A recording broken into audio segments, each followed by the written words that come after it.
Smoke hangs low over the shattered ground. The air is thick with mud, cordite, and the metallic scent of blood. Men crouch inside trenches carved into the earth like open wounds. Their uniforms are soaked. Their boots sink deep into cold sludge.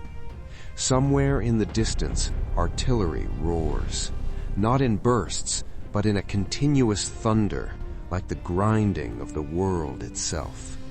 A whistle shrieks. Ladders rise against the trench wall. A line of soldiers climbs toward the gray morning sky. Then the machine guns begin. Bodies fall before their boots touch open ground. Some collapse silently. Others cry out for their mothers, for God, for water. The field ahead is a torn wasteland of wire, craters, and shattered men. Yet more soldiers climb. Orders demand it. Duty compels it. Fear drives it. Above them, the sky is indifferent. Below them, the earth devours. How did the modern world, proud of its science, its progress, its belief in reason, descend into slaughter on a scale never seen before? To understand this moment, we must step back to a time when Europe believed it stood at the summit of civilization. At the dawn of the 20th century, Europe radiated confidence. Its cities glowed with electric light. Railways stitched nations together. Telegraph wires carried messages faster than human thought. Industry roared. Steel, coal, and engineering transformed landscapes and fortunes. Vast empires stretched across Africa, Asia, and the Pacific. Raw materials flowed inward. Manufactured goods flowed outward. London was the financial heart of the world. Paris embodied culture and elegance. Berlin pulsed with science and industry. Vienna shimmered with music and imperial ceremony. St. Petersburg symbolized imperial grandeur stretching across continents. Automobiles appeared on city streets. Airplanes rose experimentally into the sky. Medical advances reduced mortality. Literacy climbed. Newspapers connected ordinary people to global events. Many believed humanity had entered an age of unstoppable progress. Peace among Europe's great powers had largely endured for nearly a century. War between modern nations seemed not only unlikely, but irrational, a relic of a darker past. Yet beneath this confidence, anxiety stirred.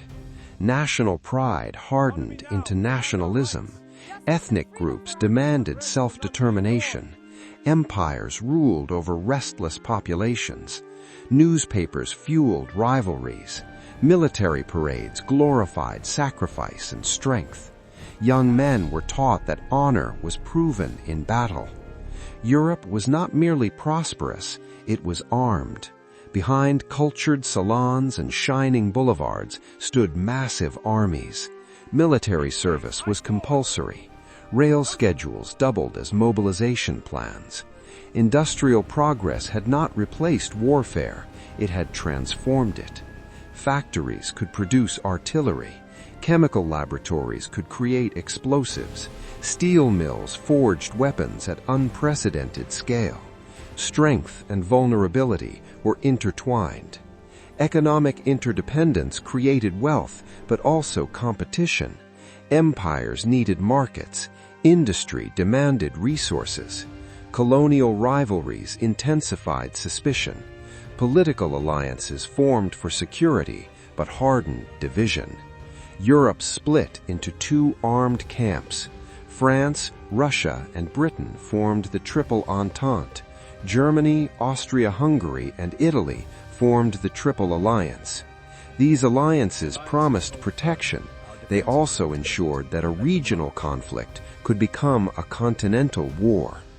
Meanwhile, the Ottoman Empire weakened.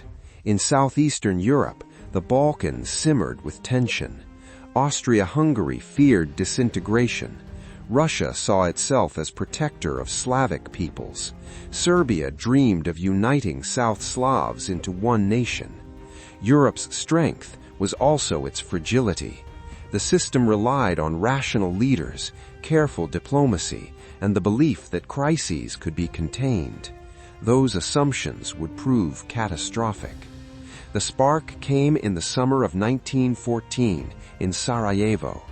Austria-Hungary had annexed Bosnia and Herzegovina in 1908, angering Serbian nationalists.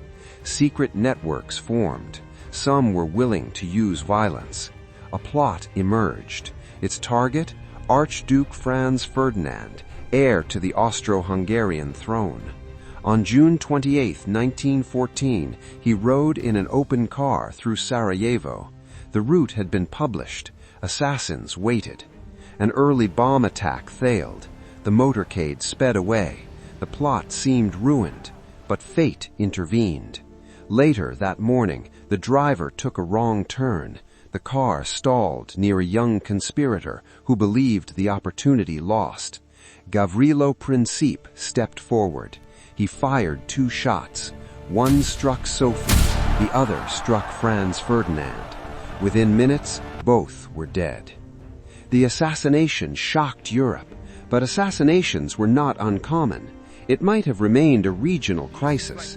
Instead, alliances activated, ultimatums hardened, diplomacy faltered.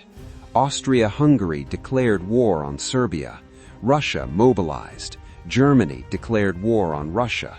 Germany declared war on France. French forces invaded Belgium. Britain declared war. Within weeks, Europe was in war. Mobilization timetables became engines of escalation. Leaders feared delay meant defeat. Diplomacy could not match the speed of railroads and war planning. Europe slid into catastrophe, step by step. Crowds filled city squares. Soldiers marched beneath flowers and flags. Many believed the war would end by Christmas. Few understood what industrial warfare would bring. Germany's rapid strike towards France stalled near the Marne River.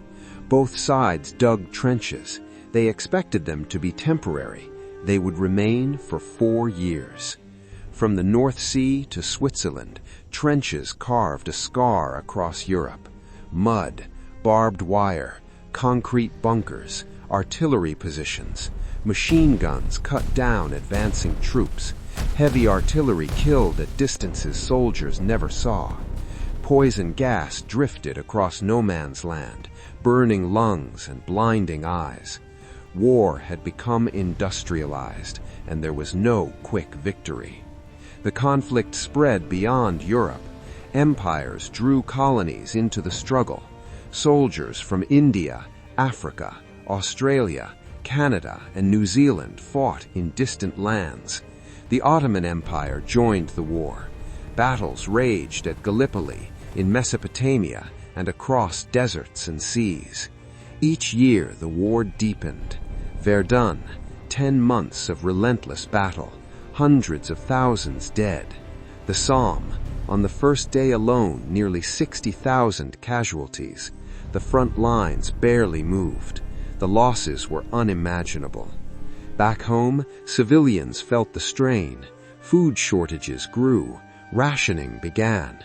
Women entered factories in unprecedented numbers. War lived in telegrams delivered to doorsteps.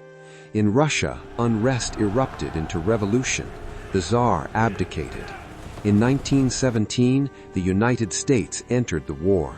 Fresh troops, industrial power, new momentum.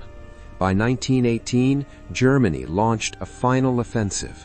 Initial gains, then exhaustion, then collapse. At home, hunger and strikes spread, morale shattered. On the 11th hour of the 11th day of the 11th month, 1918, the guns fell silent. The silence felt unreal. After 4 years of thunder, quiet revealed devastation. 16 million people were dead. Millions more were wounded or permanently disabled. Empires collapsed. Borders were redrawn, cities destroyed, farmland cratered, economies shattered. But the deepest wounds were invisible. A generation was gone. Faith in progress was shaken.